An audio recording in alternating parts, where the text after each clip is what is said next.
Projekti investues i zonës së Zvërnecit, i cili ka nxitur protesta dhe debate gjur publik, nuk do të ndalet. Ky ishte një mesazh i prerë i kryeministrit Edi Rama, i cili nga konferenca për shtyp krah presidentit të Këshillit Evropian Antonio Costa u shpreh se projekti do të vijojë pavarësisht kundërshtimeve. Teoria ndalu ti se jemi ne, me mua nuk ka funksionuar, nuk funksionon dhe nuk do funksionoj për sa kohë unë jam këtu me votat e shumicës së shqiptarëve. Dhe kush thot ne jemi populli, duhet të mendohet mirë, sepse populli është ai që flet ditën e zgjedhjeve. Ne të tjerët jemi të gjithë individ, na bashkon një kauzë, na bashkon një interes, na bashkojnë këngët, na bashkon nevoja për të thirrur në kor Edi Rama TQR, por populli është diçka tjetër. Gjatë deklaratës, Rama komentoi edhe vendimin e SPAK-ut për bllokimin e transanksioneve financiare të lidhura me projektin, duke e cilësuar një veprim me dy lexime. Pjesa e hetimit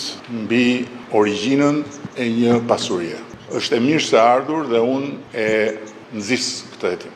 Investitorët, të cilët sot janë zotëruesit e pronës, bazuar në legjislacionin shqiptar, investitorët janë tërësisht në drejtën e tyre, bllokimi i transaksionit nga ana e tyre është tërësisht arbitrar dhe negativ, ndërkohë që pastaj bllokimi i kalimit të parave tek pronari, për të cilin ka dyshime, është një çështje absolutisht në të drejtën e organit hetimor. Nga ana tjetër, pjesa e shëmtuar është ajo e zëdhënësve të vetë ofruar, të cilët ndajnë me opinionin publik gjysmë vërteta që janë edhe gënjeshtat më të mëdha.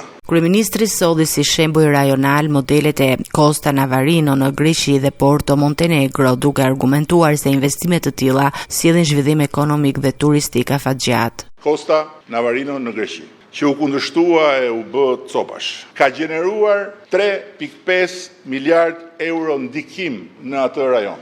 Mbi 11.000 vende pune, direkte dhe indirekte. Dhe keni parasysh një gjë, është llogari e bërë për çdo 1 euro të shpenzuar brenda një rezorti, gjenerohen 1.6 deri në 2 euro jashtë atij rezorti. Në ekonominë përreth. Janë 60% e furnizimeve në Costa Navarino që i bëjnë prodhuesit vendas, që janë aty rreth rrotull. Dhe natyrisht që shumica e popullit grek nuk shkon të flejë në Costa Navarino. Kjo është normale.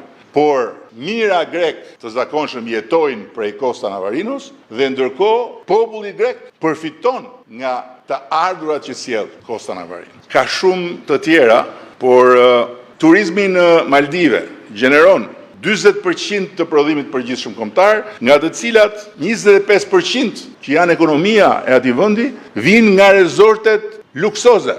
Antonio Costa, i pyetur, nuk komentoi projektin konkret, por thotë se BE-ja pret nga Shqipëria që edhe në fushën e mjedisit të ketë legjislacion dhe zbatim si në çdo vend antar. Ky është procesi normal i punës tonë, sepse nuk është puna vetëm për të përkthyer në gjuhën shqipe legjislacionin e Bashkimit Evropian, por është vënia në zbatim e legjislacionit evropian në Shqipëri, në lidhje me mjedisin e me të gjitha fushat e tjera dhe kapitujt. Kjo është mënyra normale.